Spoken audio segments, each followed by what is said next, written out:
welcome and thank you for coming to this first lecture in the spring 2021 quarter. It's our 11th lecture in the North Seattle College Visiting Artist Lecture Series. I'm Amanda Knowles, the coordinator of the NSC Art Gallery, and I teach printmaking and drawing in the art department at North Seattle College. I'm pleased to work with Karen Stuhldreher, who's assists in the gallery. She's letting people in. We have live transcript available for those of you who want it. Those of you who don't want it or find it distracting can turn it off by clicking the button at the bottom of your screen that says live transcript and select hide subtitle. We want to be sure that people who need it have it. As we're not currently mounting shows in the art gallery, we're so pleased to be able to find ways to interact with artists and continue to have them come to talk with us and show us what they're working on. Today is the first lecture in the spring quarter, and the lecture series will continue every other week. The next lecture will be with artist Jite Agbo. I urge you to visit our website to see a list of upcoming visiting artists and for links to recordings of those who have spoken to date. We'll put the links in the chat. Those are all of our links. And we should probably get George's link up there too, which I'll leave to Karen. So we will begin this lecture with some acknowledgements. The first is the land acknowledgement. On behalf of North Seattle College, we acknowledge that we occupy the traditional ancestral lands of the Coast Salish peoples, specifically the Duwamish tribe, a people that are still here continuing to honor and bring to light their ancient heritage. Without them, we would not have access to this gathering, dialogue, and learning space. We ask that we take this opportunity to thank the original caretakers of this land who are still here. Additionally, we have a labor acknowledgement. We also pause to recognize and acknowledge the labor that created the United States and from which we all benefit. We remember that our nation is built on the labor of enslaved people who were forcibly brought to the United States from the African continent, and we recognize the continued contributions of their survivors. We acknowledge immigrant labor and recognize that voluntary forced and prison labor contribute to the building and maintenance of our nation. We acknowledge all unpaid caregiving labor. Additionally, we acknowledge the critical importance of uprising for racial equity that continue across this country in response to racial injustice and generations of structural racism against BIPOC communities. The next slide is our actions. We're continuing to work to go from acknowledgement to deed, and so present this next slide. It's not enough to just acknowledge. We have to be sure that we're taking action, and we show you here what actions the art department and our institution are taking to support BIPOC individuals and institutions and be held accountable. We recommend Real Rent Duwamish, and we'll put that link in the chat for you to explore. It is my incredible pleasure to introduce you to today's visiting artist, George Rodriguez. In listing out his awards, teaching, exhibition, articles, etc., I wonder how long you have. Because there's a lot. George Rodriguez was born and raised in El Paso, Texas, got his Bachelor of Fine Arts degree in ceramics from the University of Texas in El Paso, and his Master of Fine Arts degree in ceramics from the University of Washington, studying with Akio Takamori and Patty Warashina. He is represented by Foster White Gallery, where in the last 10 years, he has mounted 7 solo exhibitions, including one last year. I know. If you went to the Seattle Art Fair in 2018, you will have seen Foster White's booth celebrating George's outstanding work. In 2018, he had a solo exhibition at the Bainbridge Island Museum of Art. In 2019, he had an exhibition entitled Reflect and Gather at Mad Art here in Seattle. He currently has work in the group exhibition entitled Breathe at the Bainbridge Island Museum of Art. His work is in the permanent collection of National Mexican Museum of Art in Chicago, Bellevue Art Museum, Haley Ford Museum of Art at Willamette University, Mad Art, as well as our own North Seattle College art collection. He has received many awards for his work, including a 2019 Emerging Artist Award from the National Council on Education for Ceramic Arts, or NCECA, the Museum of Northwest Art Luminaries Patty Warashina Award for Emerging Artists, the Artist Trust Fellowship and GAP Grant, For Culture Artist Project Grant, and the Bonderman Travel fellowship from the University of Washington, which allowed him to travel for several months in 26 countries. His work has been written about widely, including a recent article in Craft in America. George was my colleague in the art department at North for several years before moving to Philadelphia, where he is an artist in residence at Tyler School of Art and Architecture. Among all of these accolades, George is also a wonderful human. Before I hand you over to him, I want to let you know that if questions arise during the talk, please write them in the chat and we'll hopefully get to each one of them. There will be time at the end for you to ask questions live if you prefer that. Thank you so much for coming back to NSC to talk with us, George, and please take it away. So sweet. I think that's it. I think we're done. That was like a perfect intro. You know everything about me now. It's great. So I'm gonna share my screen. Yeah, I'm really happy to be welcomed back, and North Seattle College and all of the wonderful faculty and students that are in that program and have gone through those doors in the art department hold a really special place in my heart. It gave me so much. So I really want to start with just like some of the student work that came out of that program. I went in probably at the same time that Paula Repsum, and that was several years back, I believe maybe 7 years back or so ish, maybe. So there was a lot of creativity. It was always fun to experiment with new things and just see like what the students had to say and do. So I just included a couple of the images of what people were making, and I have a catalog of so many more. But they teach me as much as I was helping them along in the ceramic process. So I would say to know my artwork, it's so self-referential. It's really, this presentation is just like a story about me and who I am as a human. So I did grow up in El Paso, Texas.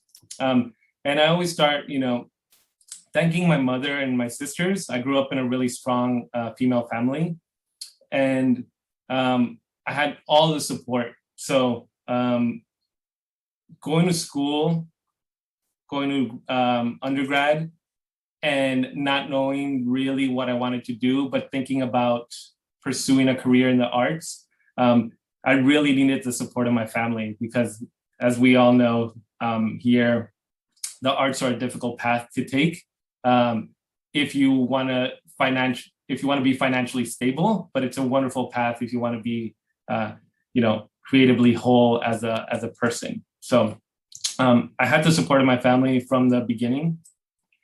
And I also had the support from really wonderful mentors like Vince Burke. He opened the doors to what ceramics could be and what sculpture could do. And he just, made me realize that for me, pottery and ceramics was a medium in which I could express my ideas. And most of those ideas initially were finding my voice as a person. So again, I'm the youngest of four, or the youngest of five. I have four older sisters. So I always felt like I was kind of quiet and listening and taking it all in, but having a hard time expressing who I was in words. But I found it easier to express that in sculpture. So it was almost like journaling in a way. And this is the first piece that I made out of clay in that undergrad course in my beginning ceramics. And that's actually the first time that I touched the material.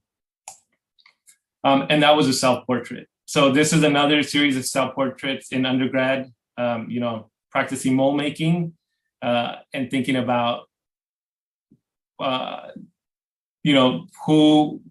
learning a process, but also figuring out what kind of story do I want to tell? And this is a step-by-step tutorial on how to dance the Macarena. So if you follow all 15 figures, they lead you step by step. And the title was where would I dance this Macarena? It'd be at my sister's quinceañera. That's where the dancing goes down. So trying to, imbue a little bit of humor and personal story.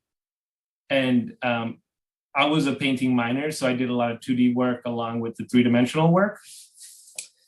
And still like trying to find myself and my voice. So this is all kind of early work of, do I want to be an artist, or am I joining the military, or am I selling shoes, because that was my job at the time. So trying to figure out like who am I still as a person, right? I had family in the military, and that was always a path that I knew if you wanted to see the world, you join the military. So this is me kind of leading my other selves in a way. Also, undergrad opened up just like a world of possibilities. This is titled NCECA Baltimore. And that was the first NCECA conference that I went to, which is a big national clay conference that moves around from year to year.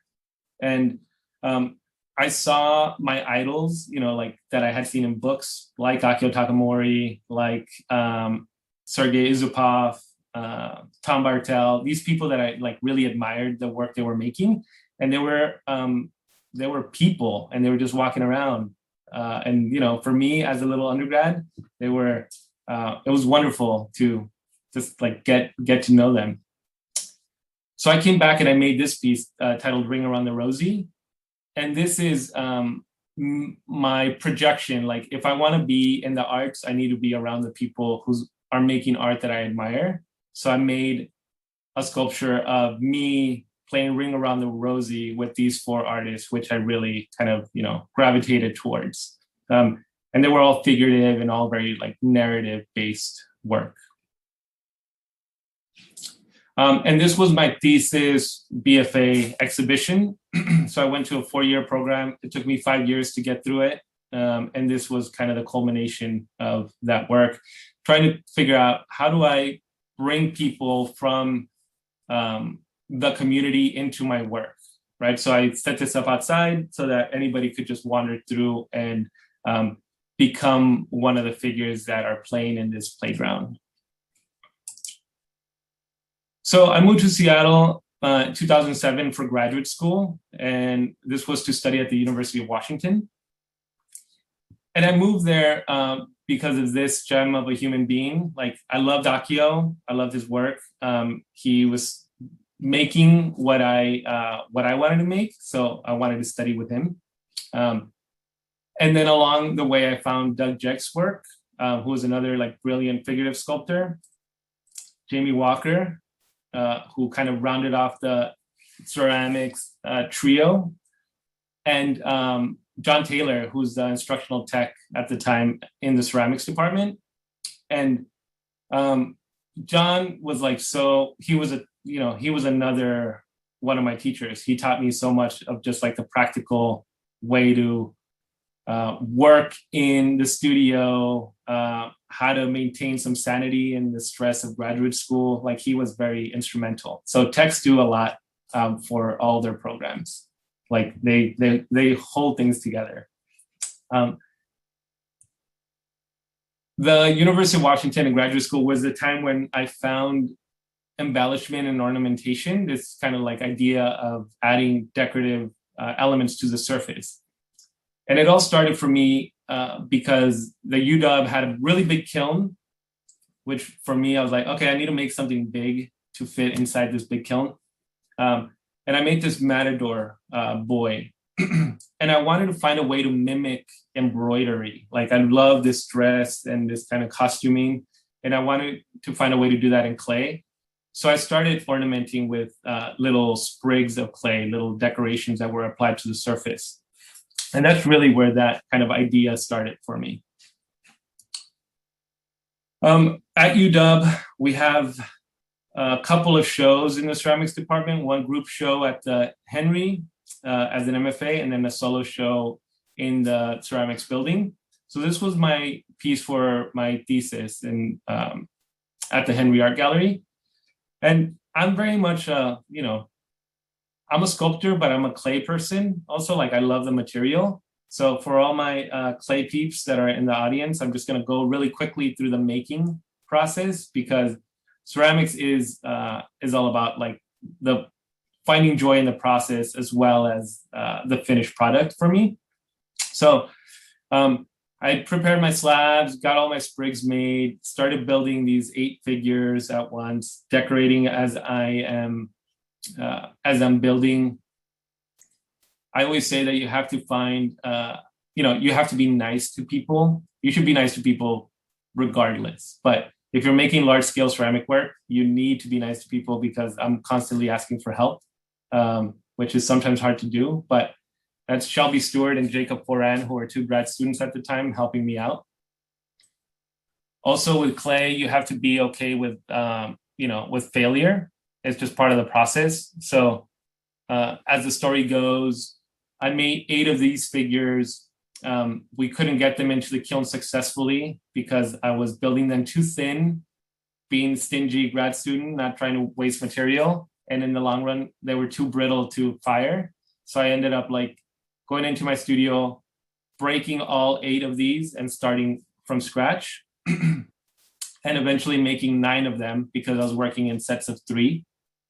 So this is a piece before glaze, the heads that would eventually go and be set on top. Again, a little bit more humorous, trying to not depict people, but just like an embodiment of a feeling with these mariachis. This is a piece with all the colors on there and the final presentation of the work. So, I'm an object maker. I love making these objects, but what I'm trying to do is create a space for the people that are interacting and observing the objects that I make. So for me, this instrumental divide was the idea of missing my community and how we kind of place ourselves within community as a whole. So this would be the first view that you see when you walk up to the work. And there's something going on the other side. These are about 7 feet tall. So most of us can't look over their shoulders to see what's happening, but you kind of know that there's another thing happening. So I see that as a part of community. You can be on the outside and wonder what's happening on the other side, or you can go around the edges and you can look in from the peripheries and just be like, oh, you get a clearer picture and you get to see a little bit better. Or you can kind of be brave and take a step inside of the space and be, maybe a little uncomfortable at first, but you get a lot more knowledge and a lot more comfort by actually stepping in. So that was the idea behind this work. I was missing my people in El Paso and, but still fostering new communities in Seattle and the Northwest. So as Amanda mentioned, I received a Bonderman Travel Fellowship, and that fellowship really just scrambled my brain. Moving to Seattle scrambled my brain. This year of travel did the same thing.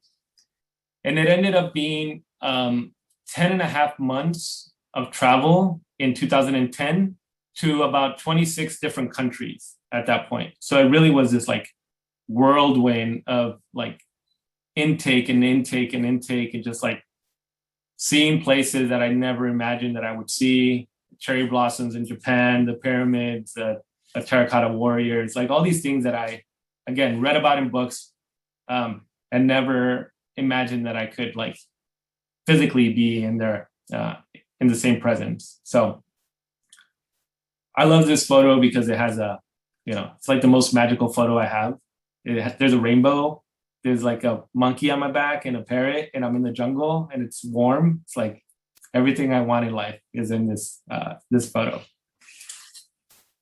But that year was magic. I came back to Seattle after that year with my brain completely scrambled, not knowing what to do, but at least having a place to land and to kind of create in. So that was Pottery Northwest for me.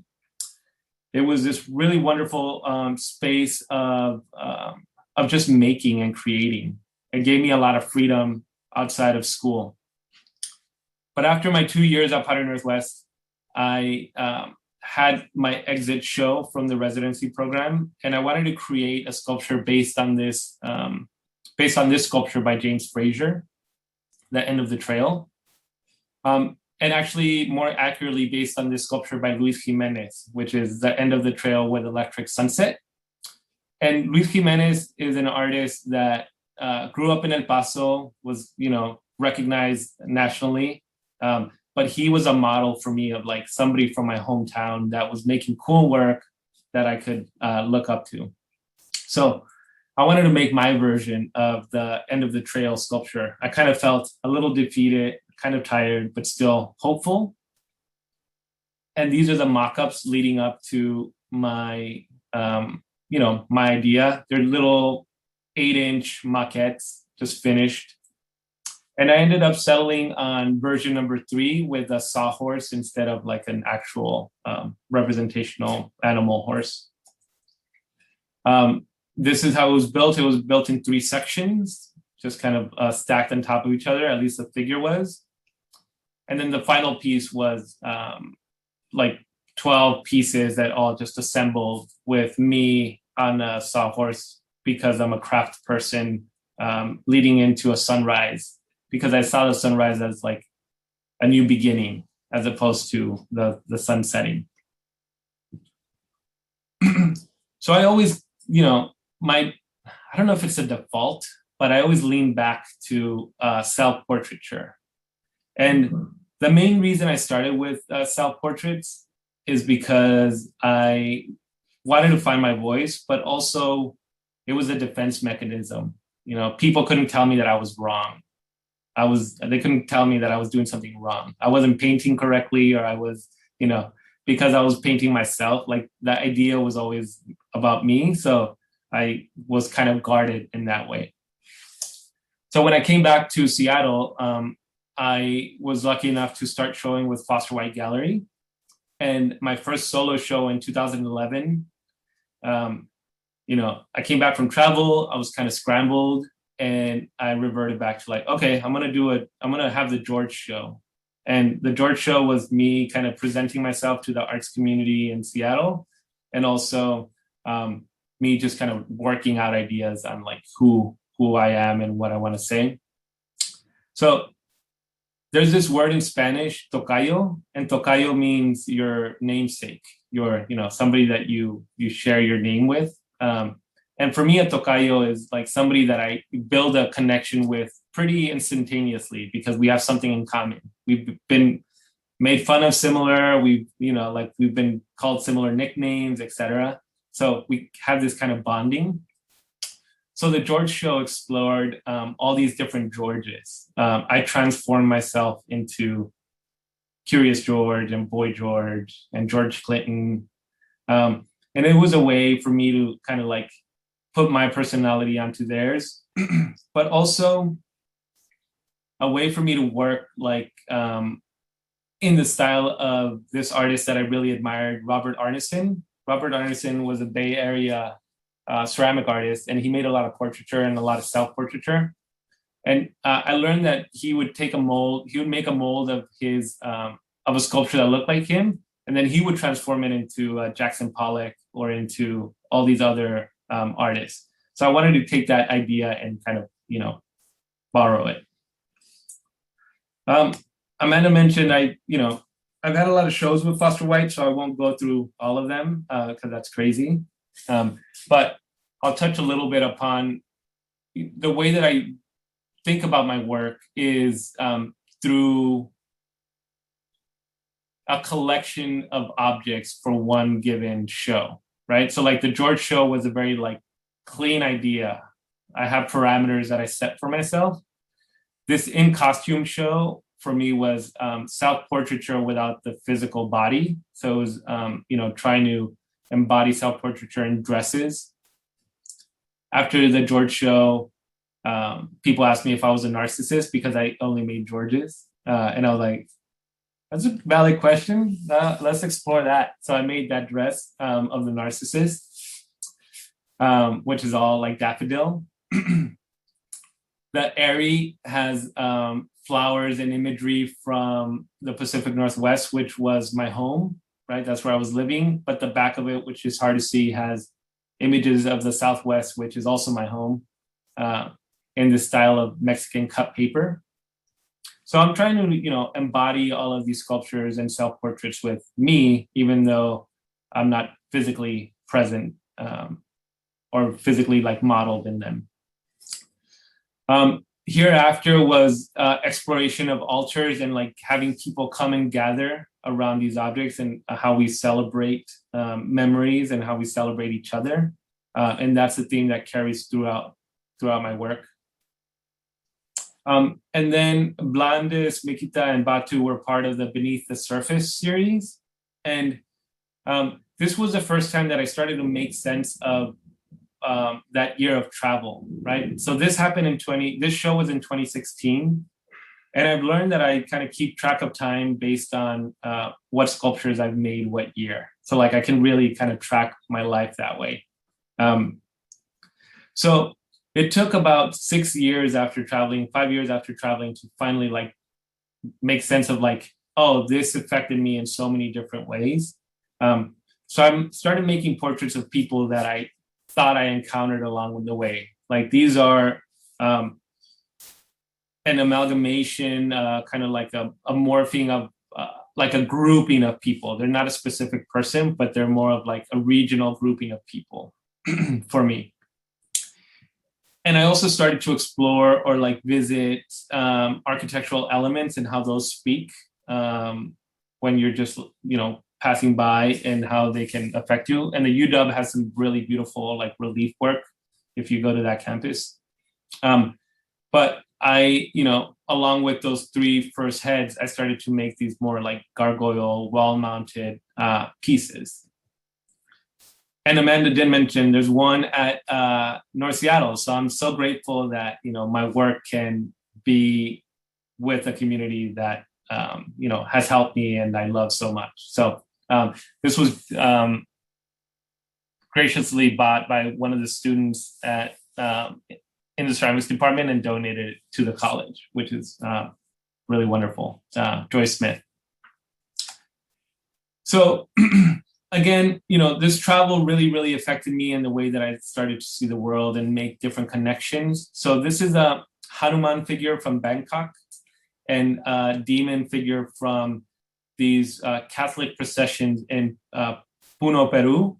And for me, I was like, I've seen, when I saw the Hanuman, I'm like, I've seen that before, but where did I see it?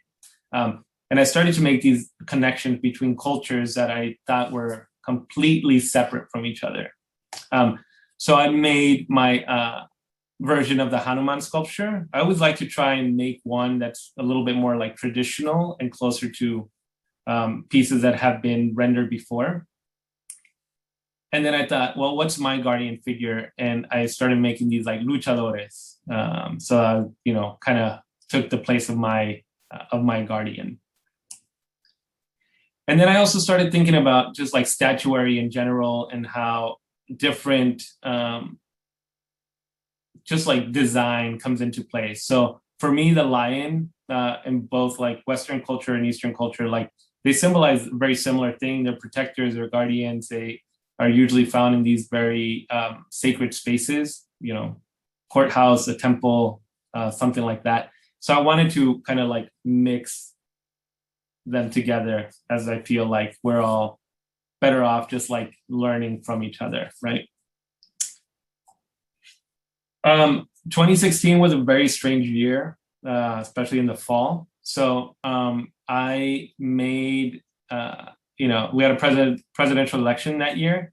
So again, trying to digest how I'm feeling, I made this piece called State of the Union, which is self-portraiture in the colors of the American flag.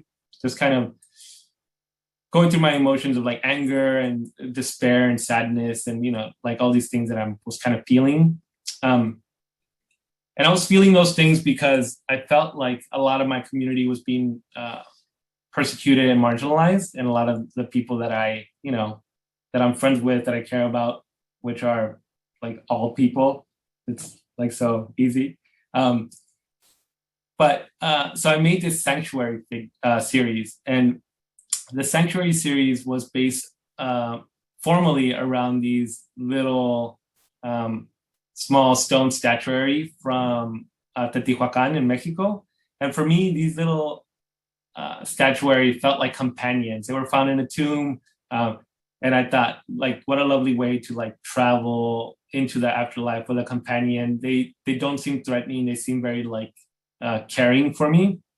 So formally, I use, you know, like the body of these like blocky statuary to create these sanctuary figures. And this is a self-portrait in the bunch. So depicting my like Mexican American identity, right? So I have the hand over my heart, like I'm saying the Pledge of Allegiance, and just kind of, you know, embodying both cultures, which I very much feel very Mexican and also very American. Yet at the same time, feel like I'm in a weird limbo. So it's a, you know, strange embodiment. But this was also a series where I kind of like stepped away from myself and try to be, you know, try to depict communities that I'm not a part of. So I wanted these sculptures to literally like be placed on a pedestal and be looked at and still incorporate some of that symbolism that I learned about and, you know, love about certain cultures. So in hijab, incorporated some like Islamic tile patterning on the body of the figure. Debutante was just talking about ideas of beauty and like who gets to decide like what is beautiful and what is deemed like, you know, like where we find beauty and like how we portray it. And again, there's no right or wrong, right? There's just like a difference. So this was a really like powerful series for me to make, but also very like emotionally draining as I was like trying to present these, like unsure of myself, unsure on how to speak to the work. Like, am I being genuine? Am I, or like how genuine am I being? Am I stereotyping? Like that's not something I want to do. Am I appropriating? That's not something I want to do. So trying to have conversations with people that lived in some of these groups and getting their feedback in the making. So I showed that work initially in Seattle, and then I was fortunate enough to bring that back to my hometown in El Paso to show at the University of Texas there at their gallery at the Rubin Center. And for that work, because El Paso is on the border with Ciudad Juárez in Mexico, I wanted to create these two guardians that protected the entrance to these sanctuary figures. So Tia Katrina and Uncle Sam were, you know, are me, but are also the border. So they kind of, you know, they're both very different, but they also are very equal. They have the same stance, they have the same presence, and I wanted them to be able to just like showcase those differences, but also like stand guard to these like protected figures. I was also so happy to be working with Vince Burke again, who's still teaching at UTEP, and with a lot of the students at the school. So for me, it was just like wonderful to work with the students. I had a little bit of imposter syndrome, like, do I really like? Should I really be the one to be back here? But once I stepped into the school and kind of found common ground with the student there, like, you know, we have similar life experiences. So it was so lovely to just like go in and work with the student body and the faculty setting up the show. And I say that because like, I love teaching, you know, that's part of the, like, I'm an object maker, but I'm also think of myself as an educator equally. So it was nice to critique some of their work, to get feedback from them. And I'll include, you know, I'm teaching at the Tyler School of Art right now. And it's a very strange way to teach. So these are the students that I worked with last semester in the fall. And, you know, we made it work via Zoom. And one of the lovely projects that came out of it was we paired up with students from UTEP and my students here at Tyler, and we did like a pottery pal exchange where students made a work, and then they got to know each other, and then they mailed each other a piece of artwork, and then they had conversations drinking out of their own cups that they made. So it's, like using the technology to build connections across the country, which having been forced to like work remotely made it possible to realize like, oh, this could have been happening all along, but we're so like insular in like the program that it was such a like wonderful experience for both parties. I'll include a couple more like teaching photos. I teach in Alaska for youth every now and then. So these are like middle school students, and I love their like fearlessness and just like trying new things. And that goes for me also. Like I never built an exquisite corpse with a bunch of students. So each of them just had a body part and they made it. And I'm like, don't worry about how it's gonna fit. It'll work. And it kind of worked. Like it's weird. It's funky, but it was like so much fun. And this group of students just like, made it possible to like assemble these weirdo things. And then the same thing, like leading, this is a workshop. So this was only like a 1 day like trial. So none of these pieces are done, but it's, teaching out of college, teaching at community centers, 1 day workshops, middle school, elementary camps, like all of this is so valuable because you see things in a different way. Like students ask questions, you might get the same question like 25, 50, 100 times, but then you'll also get like these new ways of looking at work that is so valuable. So going back to some of the sculptural pieces, my work, even though I like love making objects, I again want these objects to like, bring the community in or help the community out or like, gather around some of these forms. So this was an altar that I made with Pottery Northwest alongside Zach Kalinsky and Chase Lillyholm. They kind of built the kiln around this form. And we invited people from the community to come through and like write their hopes and their fears and their wishes. And we fired this piece, took all of these written down,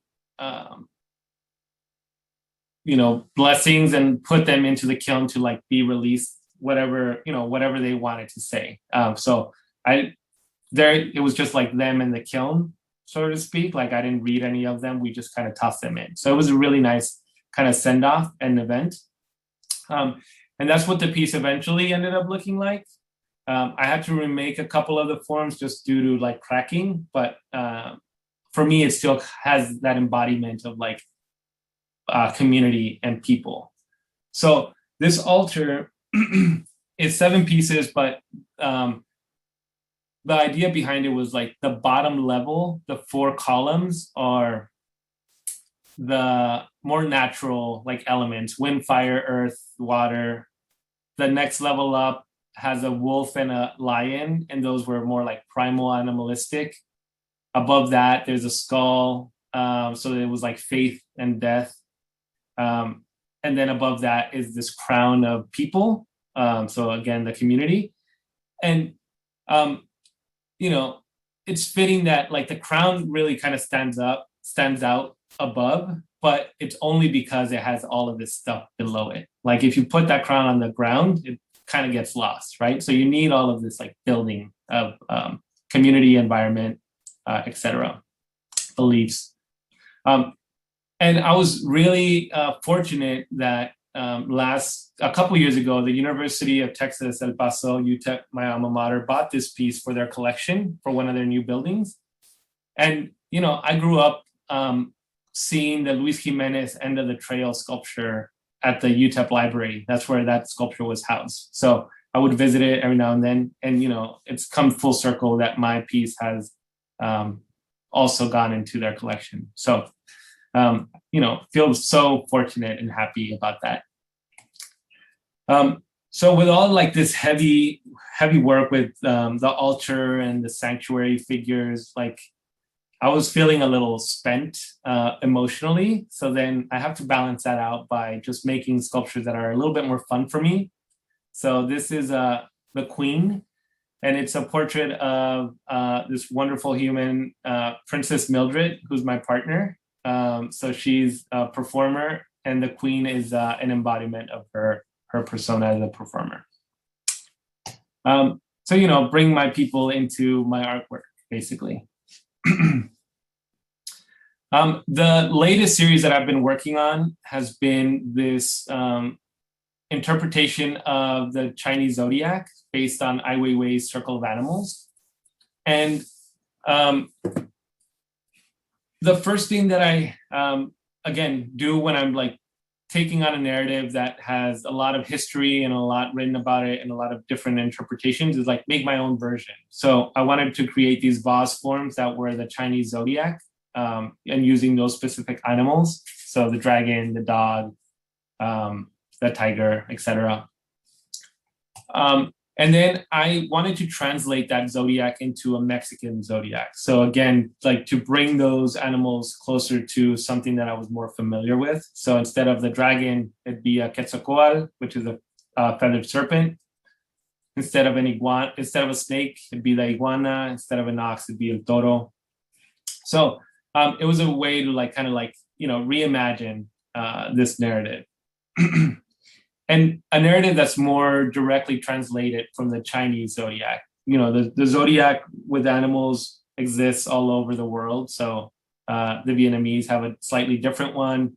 The Aztecs had a slightly different one, but I'm kind of like creating my own story. And Amanda did mention like they were first shown at the Seattle Art Fair in 2018. And, you know, with the support of my gallery, like they didn't really know, they trusted me to like have a booth at the fair and they know that I'll deliver, but we delivered like a day before the fair opened, at least some of the pieces. And it was like, you know, and they're wonderful people. So Foster White Gallery, shout out to them. So supportive. And the idea behind this zodiac was to eventually make 5 different versions of this zodiac. So the first one was at the art fair. This second one is Alebrijes. So the styling is more in tune to this like wood-made animals from Mexico. So these are at the UW now. They bought this for their new computer science building. The third version was with this bronze glaze. So these are still ceramic, but this is an homage to the Ai Weiwei originals because his sculptures are in bronze. So I wanted mine to kind of, you know, I wanted to see them similar to his. The fourth version is still kind of in the works. The first run didn't work, but the fifth version, which I'm so excited about, is a collaboration with 13 Mexican and Chicanx artists. And each of these artists is finishing working on collaborating on the year that correlates to on the animal that correlates to the year of their birth. So somebody was born, you know, the year of the rat. Moises is working on El Chapulín. Somebody born year of the dog. Gabriel is working on La Chihuahua. So it's been really fun for me to just like work with all these artists. They're not, with the exception of maybe Gustavo and Samira, they don't really have a clay background. They're, you know, visual artists. Eric is a political cartoonist. Josimar is a spoken word artist. Gabriela is a sculptor and jeweler. John Gomez is a tattoo artist and illustrator, and Javier is an animator. So for me, it's like learning all of these, you know, helping them work on a clay piece, but also like learning what they like and really trying to make it as much of a true collaboration as possible. And Javier and John, who are linked together, are both working on the Águila. And one of the, you know, there's going to be like an AR component to some of the work, which for me, like thinking about, you know, altered reality never would have come into my sphere until I start collaborating with different artists. So I'm so excited. This show is actually scheduled to be shown at the Watka Museum of Art, just north of Seattle in Bellingham, in June. So on June 19th, Juneteenth, it actually opens up. Unclear if there's a reception, but there will be a show up for a few months. So, and then I don't have too many images of the process. I'm gonna hopefully in the next couple of weeks start releasing that via my social media, some of the finished pieces. But Eric, who's a political cartoonist based out of Minneapolis, requested that the wattle on the iguana be the US-Mexico border. So we kind of like worked that into the design. Samira, who is in Tucson, Arizona, marbles clay, and because she wants to mimic the landscape of Tucson in that area where the Cacomixel is native to. So I made a mold and shipped her a mold instead of shipping her a piece. So she, it's her first time working on something that large scale. So I'm like so excited that people are taking risks with the work. A few more slides. Amanda mentioned I had a show with MadArt, and this was like such a big collaboration project. Again, I feel like I'm leaning more towards some like orchestration and like multiple people collaborations. But the show at MadArt, was supported by MadArt, Clay Art Center, and Much Art Studios in Portland. And what ended up happening is that we brought people into my studio, and then we made tiles. So like we went up to the studio, made some tiles, painted tiles. Actually, the crew, some of the crew from North Seattle College came through the studio and like had their hands in making and painting some of these tiles. And then we just like loaded and dried, and it was basically a production line with the community. And we ended up making about 6,000 tiles for this exhibition. And there was groups from high school, retired people, like every age group that you can imagine. I try to like include as many folk as possible to come into the space and make. That's Liz Wiegand, who is my assistant, and she really helped me get this project off the ground. And that's Gustavo Martinez, who is one of the Zodiac collaborators, but he also helped me frame out and build these rooms for the exhibition at MadArt. And the idea was to create a space for gathering and also for reflection, right? As the title so plainly kind of states. So I wanted this plaza in the middle, this little plaza, this gathering space where we could come together, exchange ideas, talk to each other, have a good time.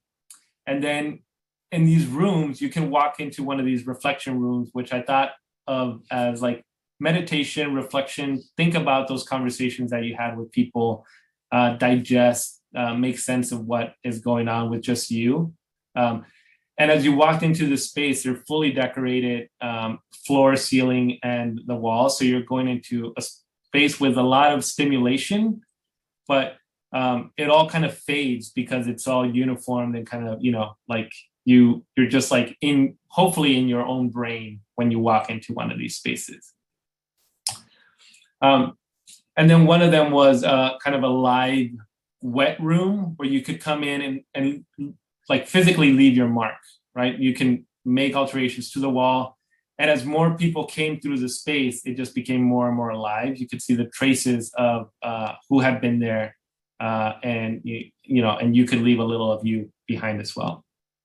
So I love to see these works that kind of transform over time, which led to this showing of La Flor, El Nicho y sus Memorias. And this was the first kind of show that I had in Philadelphia.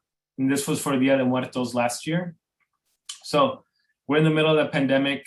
We're not gathering. So I'm so happy that Reflect and Gather happened when we could, all be there as a group.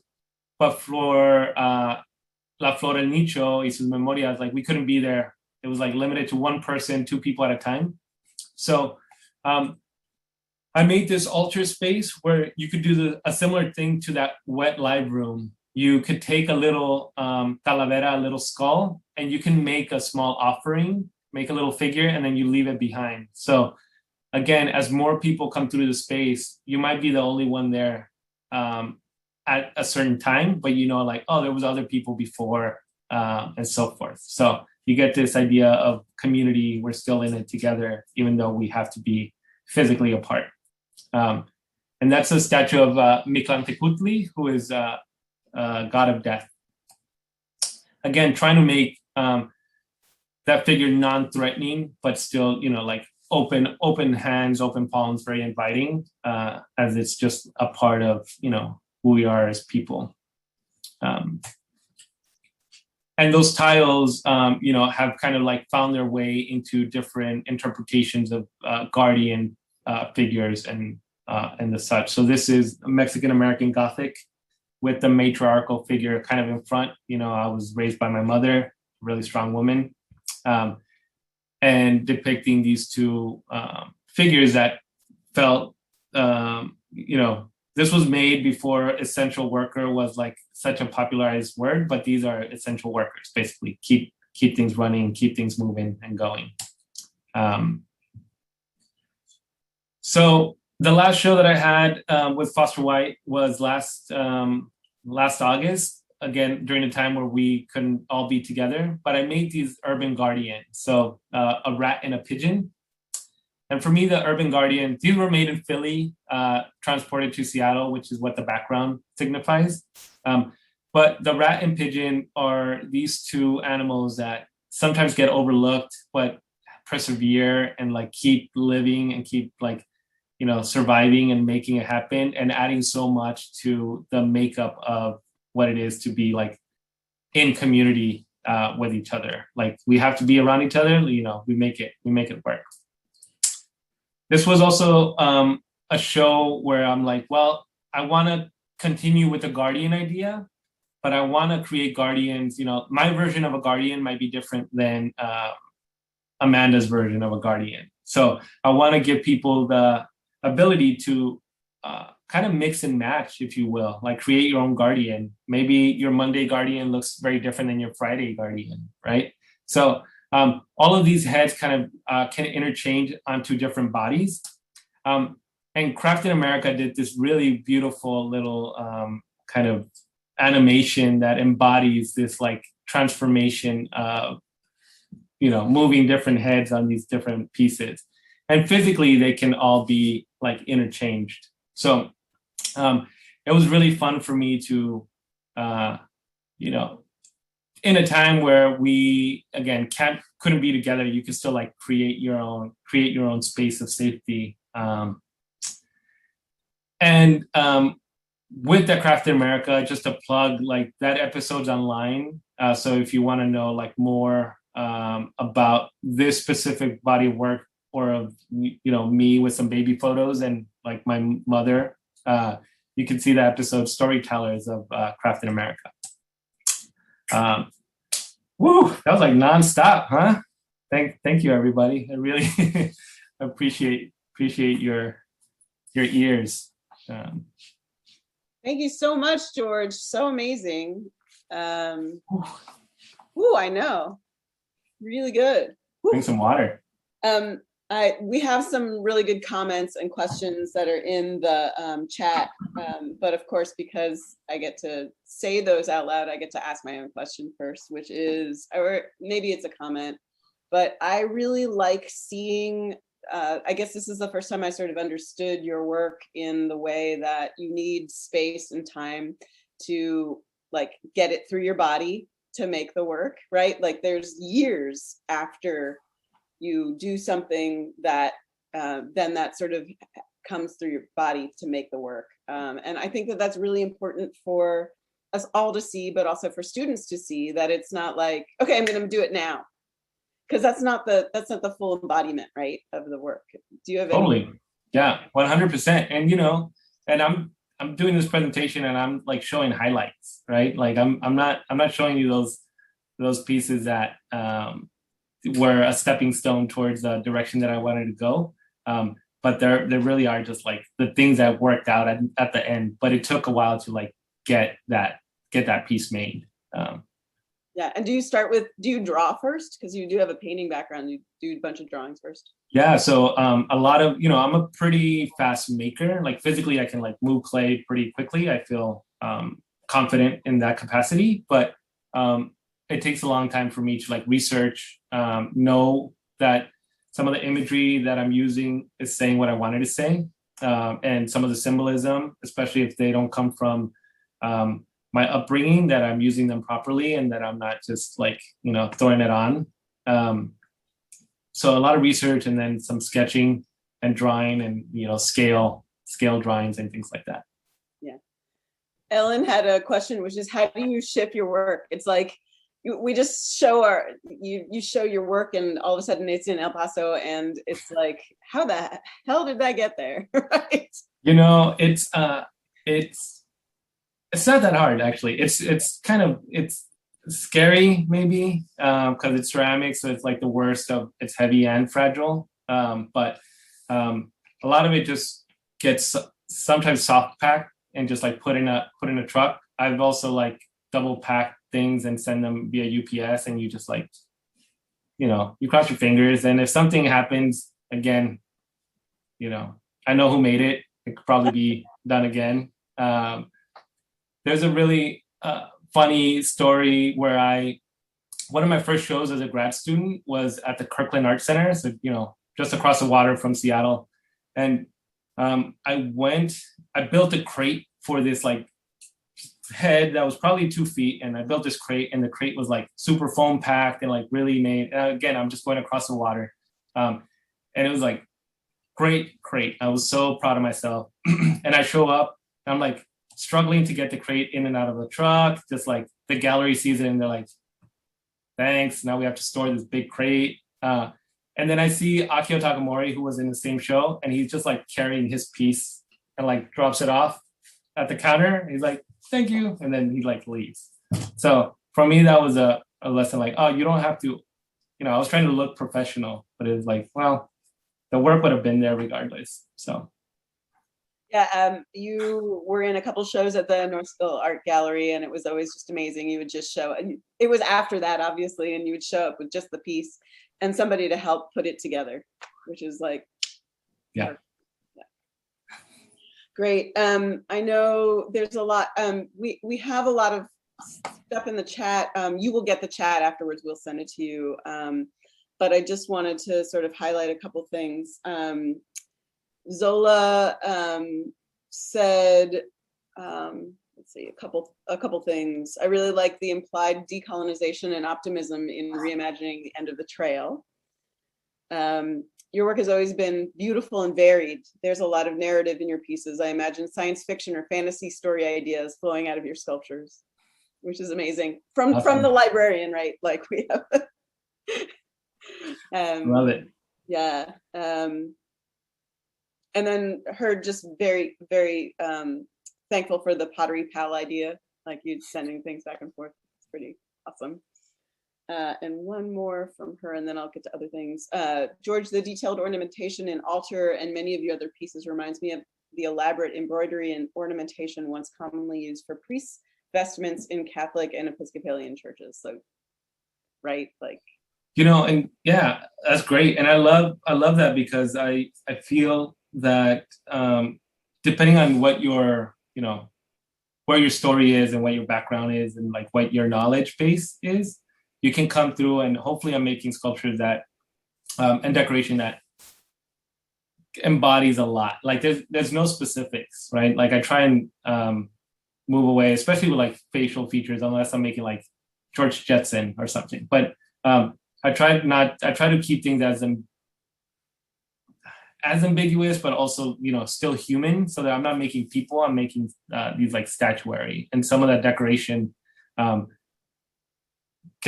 is cross-cultural. Like, you can be different parts of the world, different backgrounds, and still see, yourself in it. And I think folk traditions do that really well, Yeah,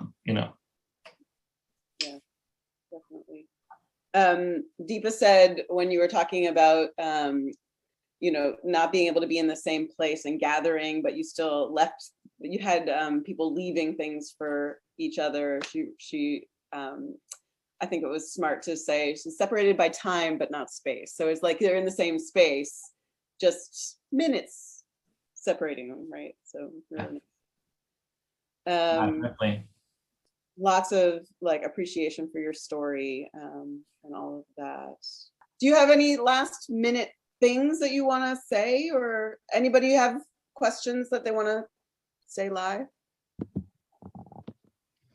Amanda, I thought this question from Jane was one to think about. Can you say more, George, about your conversations with the people, with the folks whose ethnicities, et cetera, you were representing in the show? I think she was talking about Sanctuary.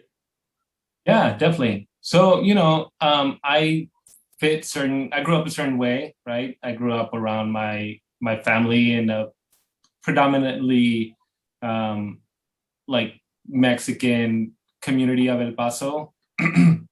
And most of my high school was all like Mexican kids, Mexican American kids, Spanish speaking all over. Again, my family mostly around women. So like I have a certain lens in which I view my work and what I'm making.